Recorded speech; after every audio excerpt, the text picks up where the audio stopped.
So welcome back to JBuddy93. I am Jeremy Werner, and we got Kelsey right here. So, what are we doing today, Kelsey? We're gonna get my four-wheeler ready for Busco. Alright, so give you an idea of what we're doing.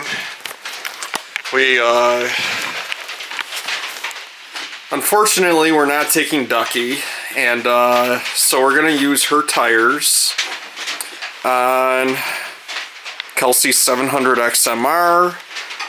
One of the things that hasn't been done with her quad is it hasn't been gone through dielectric greased, all that other fun stuff. So bear with me, I never waterproofed a 700 XMR, but I have waterproofed Bluey before, I waterproofed Ducky before, and honestly, I will say,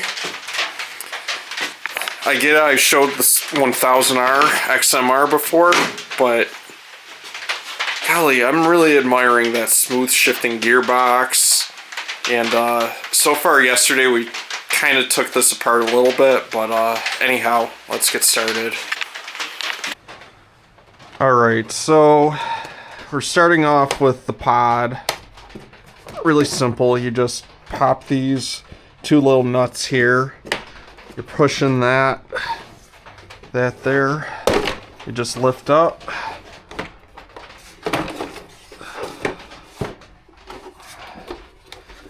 And then let me get over here to get a little bit of a better angle. Just push that in.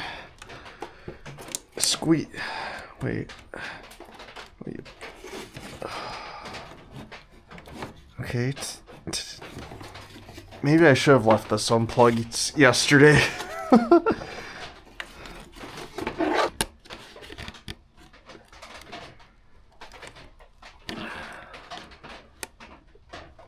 There we go. So you kind of just pull up on this tab here, and then you squeeze this, and this plug pretty much releases itself from the pod, and then you slide out your accessory plugs here, and pretty much your pod is free.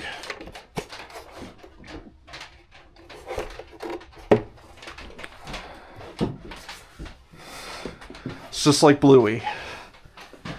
Everything electronically is pretty much just like Bluey. Alright, so we're gonna start out here with the fuse box. Pretty much what you do is you just take these tabs here, squeeze it together, one side pops off. If the other side doesn't really like to pop off, just take your screwdriver, give it a little help. It comes right off.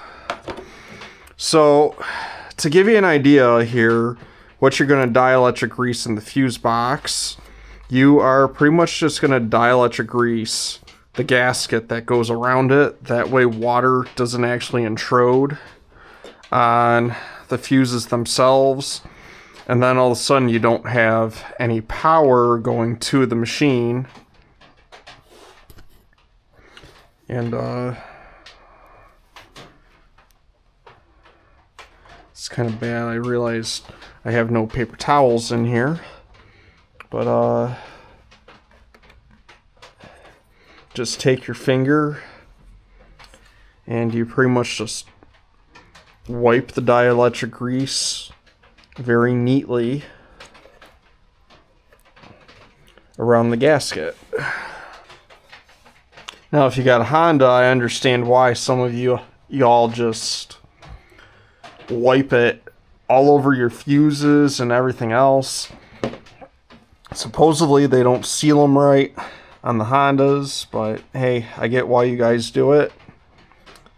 And one thing that Can-Am really does right is they make a really nice fuse box. Pretty much we're kind of just fingering the fuse box, not a big deal. Alright, so when you got your gasket pretty much sealed up, well, when you got the dielectric grease on it, make sure I put this relay back. I don't know about you, Kelsey, but if I don't put this cooling fan relay back, we're gonna have a lot of problems at Busco. I appreciate that. Just couldn't get my hand in here.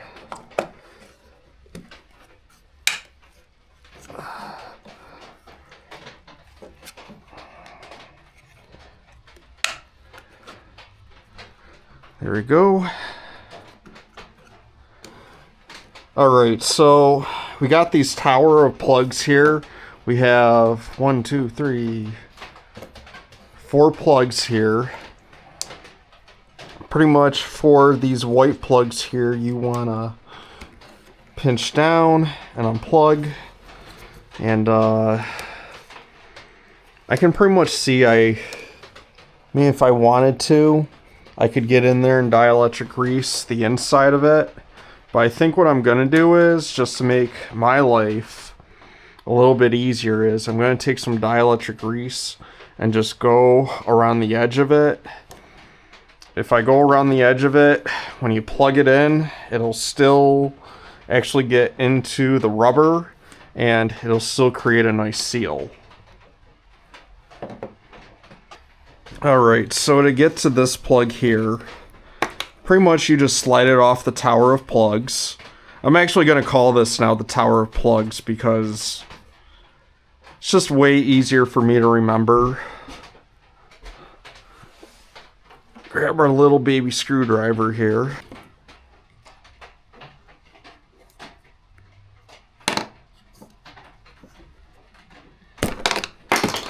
There we go.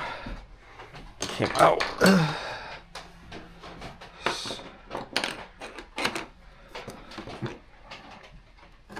So, give you an idea, this plug here on my Ducky, I never really dielectric greased it until it was at least 2 years ago when Ducky took off by herself. She was having electrical problems. That was probably the only time I ever took that plug apart. But when it comes to the insulation on here, these plugs are normally pretty good about it. You don't need a heavy amount of dielectric grease, just a little. And I'll just rub it on the outside of the plug here that doesn't have the insulation. And the reason why I do that is because I don't really want to mess up these pins.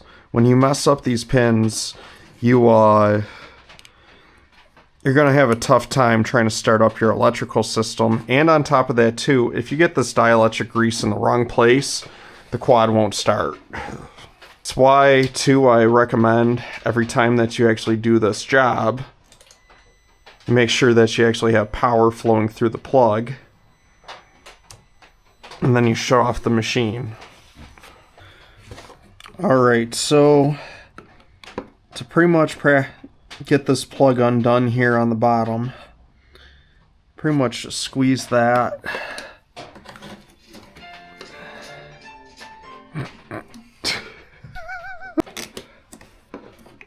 Alright, so now we're going to get this plug undone.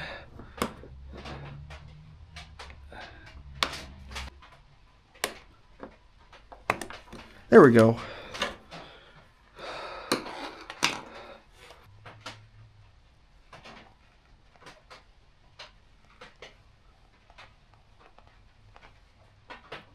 This is really such a nice machine. The way that they have things built, put together, I can't believe how most of these plugs are pretty much easy access, and if you have a tough time trying to get them off, all you need is a little tiny screwdriver and it comes right off. Oh, wait a minute.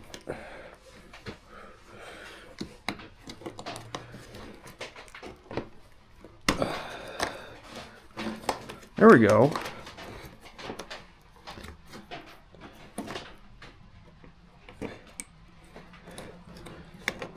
Well, that's kind of nice that it pops out. Alright, so we're almost done with the pod here. Got this connector here, which I feel like these are the only connectors left that are actually from. I'm actually surprised these connectors are still here because in Ducky, these kind of like fill up with dirt. If you put a little dielectric grease around it,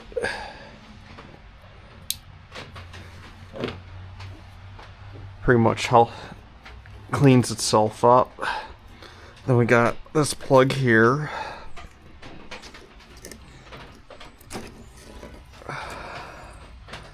Which, on a Gen 2 Outlander, is very difficult to access. Like I said, I'm starting to really like this machine because everything is pretty much easy to access. It actually makes me want a Gen 3 Outlander so badly right now because of how mechanically sound these things are and how easy it is for the everyday man to work on it. Everyday man or woman. Sorry if I said that, Kelsey, too loud. Like, I feel like for her, this is like a great quad because of how easy everything is to access. In fact, I recommended this to her because of my buddy Eric Leland, and then he allowed her to ride his backup quad, and she really liked it. And let's see, when did you pick up this quad, Kelsey? The end of February. Yeah.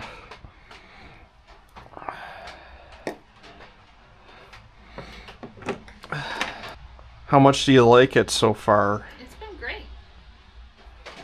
No qualms. Yeah. So, give you an idea. You take your dogs out with this too, right? Yes. Your dogs love it too? Alright, that's awesome. Yeah, she sometimes has a little bit of a muddy puppy. Little bit. Alright, so pretty much everything under the pod here is done. Now to think about, where do I go next? Do I go throttle control or the starting switch? Which, FYI, I think these starting switches, they made them pretty nicely. They seem sealed up pretty well. Internals here because this is a brand new switch, and if I mess it up, I really don't want to be battling for trying to find a new switch before Busco. In fact, we're leaving, what, Tuesday? So, for now, this is what I'm going to do. Honestly, I think Can-Am should put a gasket on here. It's like, I don't know how much it costs a Can-Am, but if you just put a gasket on, I think this switch would be golden. Because I absolutely love this quad at this point. Makes me want to trade in Ducky for one of these. Or even the brand new 850 1000s. Personally, I've kind of been... Before I tore apart this quad, I tore apart one of those just briefly at the dealership. But, for now, we're just going to put some dielectric grease and hope nothing gets in there. Honestly, a lot of you Can-Am owners like myself know that these switches are pretty much prone to getting dirt in them. So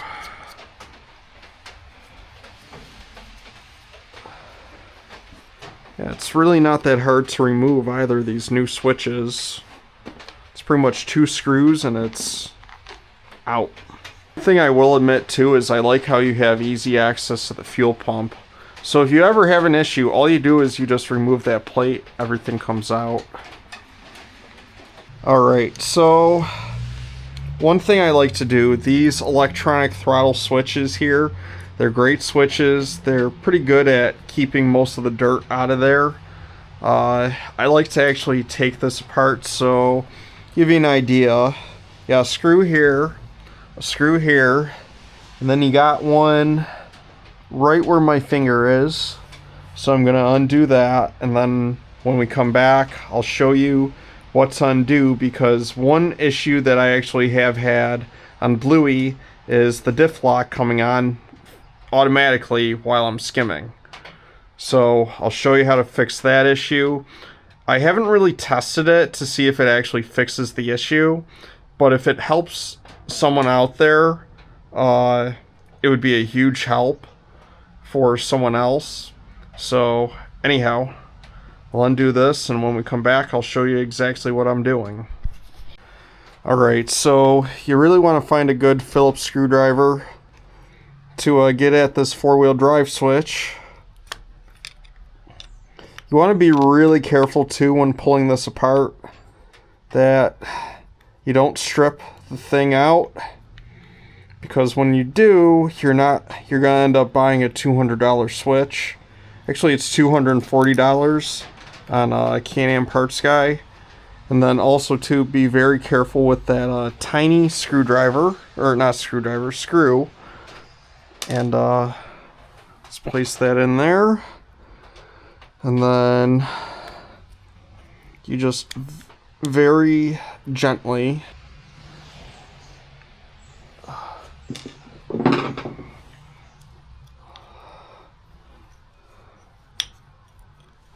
and then boom, there you go. You got very easy access to your switch. If you ever have the issue where your diff lock clicks on at random times when you're not expecting it, you pretty much, what you do is you take a blowgun or whatever and you blow air, compressed air into it, and you blow all of your dirt and all that other crap out of it.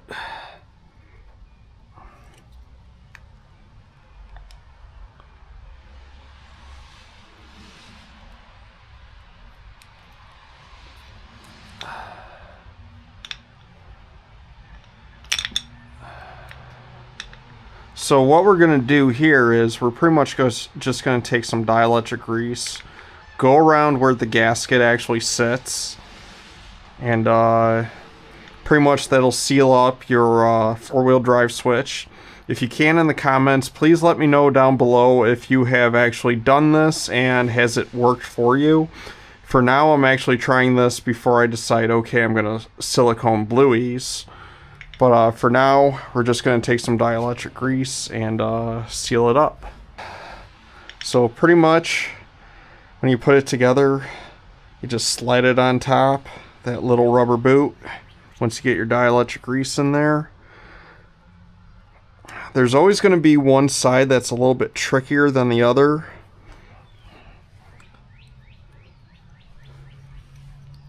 In fact, make sure that the boot is not actually pinched.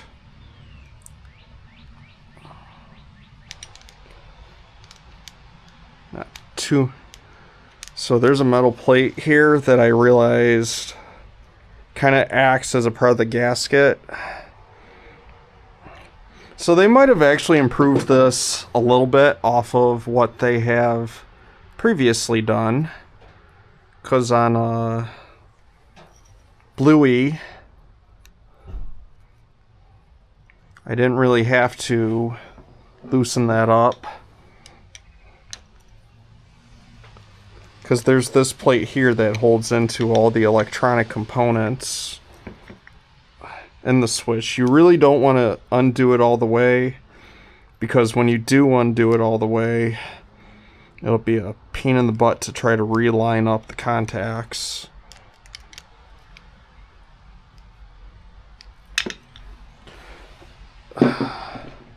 But yeah, so pretty much when you got your switch dielectric greased, one thing you want to do when you get everything back together, well, pretty much before you get it back together,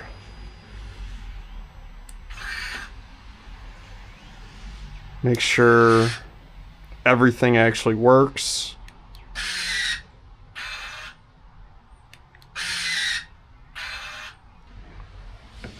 Alright, so we figured out why this wheeler wasn't beeping. So we press the diff lock button. So apparently the sound is in the dash. What are the odds? I know Bluey, I had the dash disconnected and it did make that loud beep without the dash, but I guess some machines are different from others. So anyhow, we're going to disconnect the dash, pretty much put everything back together, and we will move on from there. Alright, so I finally figured out where the ECU is. You pretty much remove this right fender here, right by your voltage regulator. And to get the clip off, before you get to the ECU, I highly recommend you take this clip off. You pretty much just push on the clip on the top of it, and pretty much this whole thing comes undone. So I'll pack this with dielectric grease, plug it back in. Alright, so finally got on my little sit-upon. So the voltage regulator, it's pretty easy to access once you get the shield undone, but you pretty much just press down on this clip here.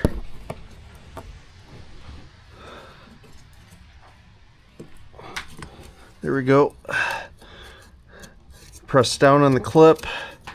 Things are a little bit tougher because this quad's been ridden already, which that's okay.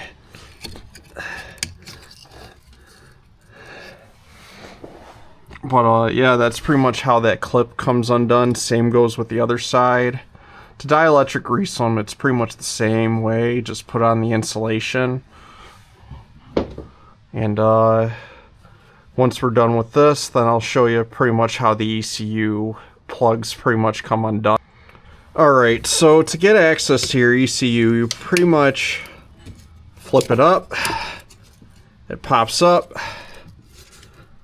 And it should slide on out. There we go. But yeah, there's our ECU plug. Just gonna put a little dielectric grease in them. And also too, I think I'm gonna recommend pretty much undoing both of them at the same time. It's probably a good thing that I am doing this already, Kelsey. They're little bit caked. So we're gonna clean these up, put some dielectric grease on it, and I'll show you how they plug back together. Alright, so once you have your dielectric grease in here, you pretty much just slide it in. Clamp it in. Now, one thing with the ECU plug is you actually want to make sure that your quad starts. Kelsey, is that exhaust facing at you? Yep. Okay. Yeah, because I don't want to hit someone with exhaust gas. That's not a great way. Make sure the ECU works.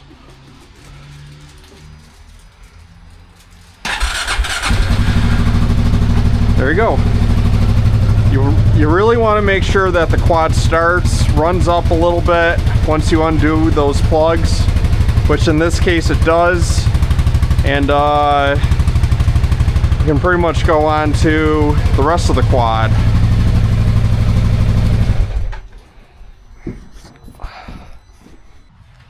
Alright, so pretty much now that the other side was pretty much shown, the one thing I didn't show was the headlights because I have tires sitting on the other side. So we're going to be putting some Tarachi Aztecs on here. Give Kelsey a little bit more clearance for Busco. But yeah, these plugs are pretty simple. You just pick up the tab and unplugs. And then if you don't have dirt on top of the other plug, pretty much comes undone the same way. just kind of gotta really get your head into the fender here. And if you got dirt on your quad already, you might actually eat a little garbage as you're pulling these plugs off. But yeah, it's pretty simple. You just lift up this tab, comes off, and that's pretty much it. You just wrap your dielectric grease around this insulation here, and you're pretty much good to go with the front headlights. Alright, so one more thing on the front end of these 700 XMRs. Pretty much you got your clip here. You pretty much do the same thing what you do with the headlights. Pretty simple. And so yeah, I'll wrap that with dielectric grease, and we'll move on to the next section of the quad. Alright, so we gotta undo these two plugs here. For 700 XMR, they are pretty much zip tied in. I'm just gonna undo these two zip ties here.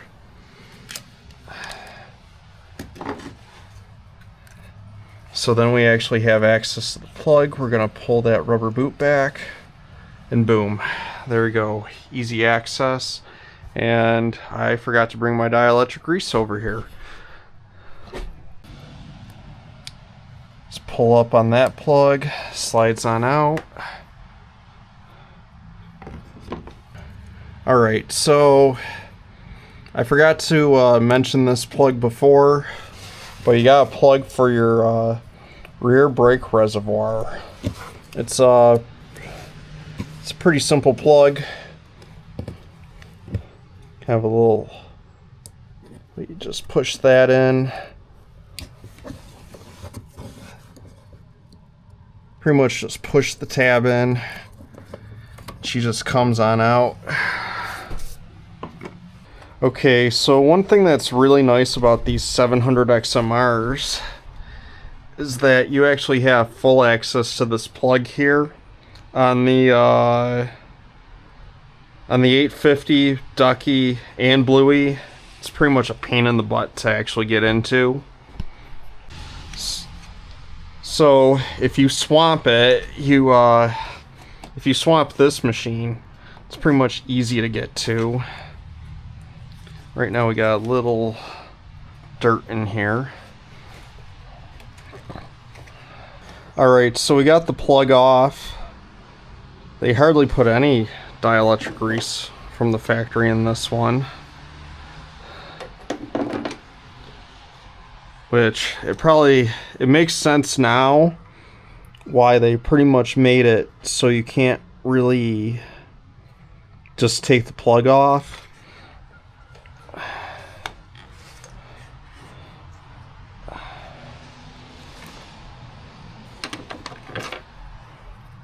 We're gonna take our plug boot out.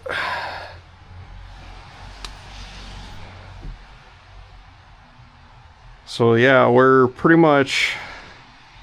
just gonna wrap the outside of this plug boot with dielectric grease, which, Kelsey, that came out of your quad. Nice. Yeah. So once I get this all wrapped up with dielectric grease, I'll put it pretty much back together, and then we'll move on to the fuel pump and then the taillight, and we are almost done.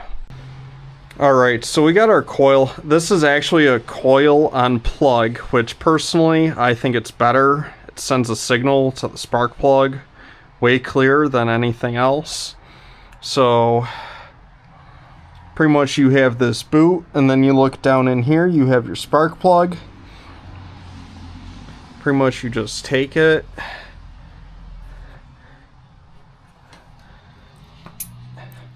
just slide it on in there. It might give you a little bit of a fight because you got an air pocket in there, but you also too want to take your bolt. Damn it. Alright, so after dropping the bolt, thanks Kelsey for finding it. pretty much what you're going to do is hand tighten it.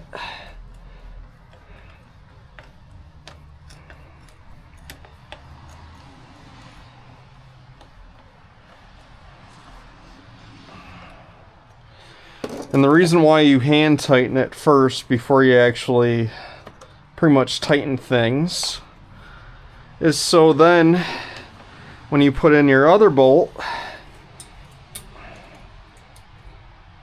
you can pretty much get it back together. You're kidding me. Okay, so instead of doing it the angle I was trying it at, if you just go from the side, it's just way easier.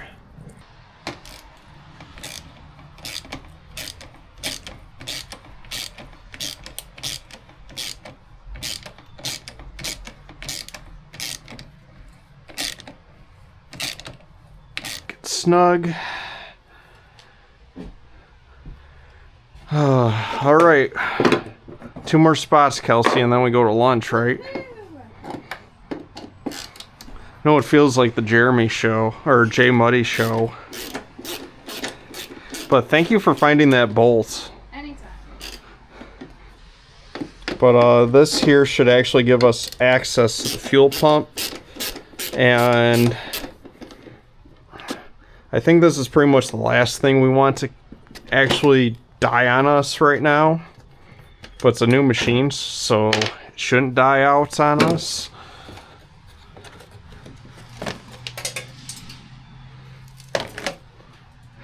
Okay, this is one reason why I am really starting to love these Gen 3 platforms.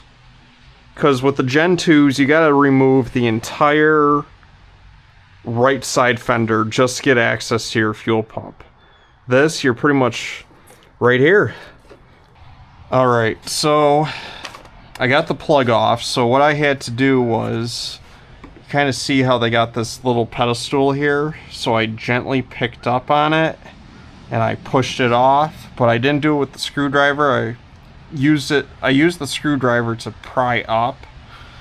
You don't really want to go a certain way or else you will break this plug. Not break this plug. Alright, plug it back in. Fuel pump works. And we got one more plug and we are done. I don't know, we'll probably just leave that alone. Okay. It doesn't really affect how the quad runs, but if the taillight goes out, hey, it's not really a big issue. If anyone has a recommendation on how to actually get into that taillight, please let me know. So anyhow, we're gonna go break for lunch, and we'll be right back to smoke test this thing. Alright, so we got our smoke unit here. It's pretty simple on how to test these. I think right here, if I remember it right, this is our engine intake, or it's either the CVT intake, one of the two, but we're about to figure that out. So I'll turn the smoke unit on. We'll wait a little bit for there's the smoke coming out. I do recommend doing this on a brand new machine, because then you actually figure out where you have leaks. Right now, because this is a G3 platform, I don't know. Well, actually, you know what? I'm actually looking at this now. This is the engine intake.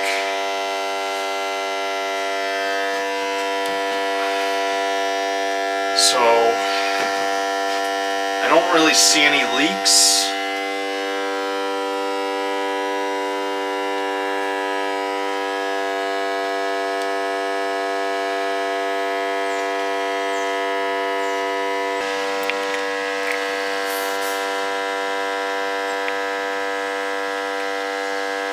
Take that out.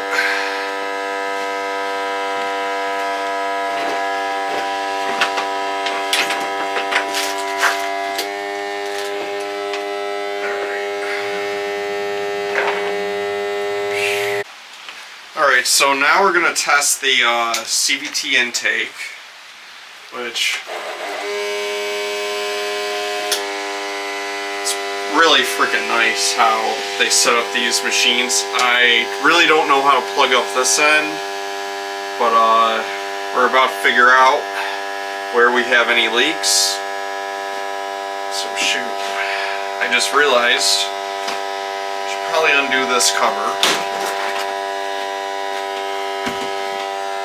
But pretty much what we're looking for is leaks in the airbox here. Or not airbox, clutch box. And then also too, we want to move back to about in here.